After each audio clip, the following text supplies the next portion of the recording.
When you feel unqualified, God qualifies you. 1. God doesn't call the qualified, He qualifies the called. One of the most profound truths in Scripture is that God often chooses the least likely people to fulfill His greatest purposes. Our feelings of inadequacy do not disqualify us. They position us to rely on God's power rather than our own. As Paul reminds us, "But God chose the foolish things of the world to shame the wise. God chose the weak things of the world to shame the strong."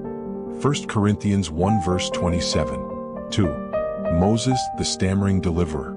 Though often cited, Moses remains a powerful example of this truth. But let's dig a bit deeper. In Exodus 3-4, when God calls Moses to lead Israel out of Egypt, Moses gives excuse after excuse. "Who am I?"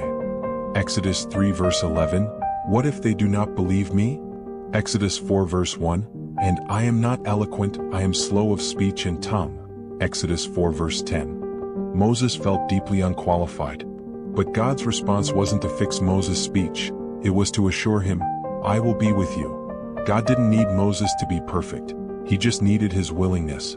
The deeper lesson, God's presence is our qualification. 3. Gideon, hiding in fear, chosen for victory. In Judges 6, we meet Gideon threshing wheat in a winepress, an act of fear and survival. An angel appears and calls him mighty warrior. Gideon responds, "But how can I save Israel? My clan is the weakest and I am the least in my family." Judges 6 verse 15. Yet God replies, "Go in the strength you have, am I not sending you?" Judges 6 verse 14. God wasn't looking for a warrior with a resume. He was looking for someone who would trust Him. Gideon's story reveals this. God sees your potential while you're still hiding in fear. 4. Esther, the unlikely queen for a divine purpose. Esther, a young Jewish woman, became queen in a foreign land. When a decree threatened the annihilation of her people, her cousin Mordecai tells her, "Who knows but that you have come to your royal position for such a time as this?" Esther 4 verse 14.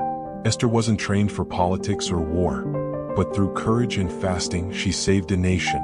Her story teaches us that your background doesn't disqualify you from God's purpose. Sometimes it's the very setup for it. 5. Peter, from failure to foundation.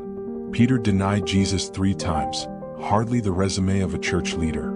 Yet after Jesus' resurrection he restores Peter and declares, "Feed my sheep." John 21 verse 17. In Acts 2 Peter preaches and 3,000 are saved. The lesson? Failure doesn't end your calling. God uses brokenness to build something strong. Your weakness is God's canvas.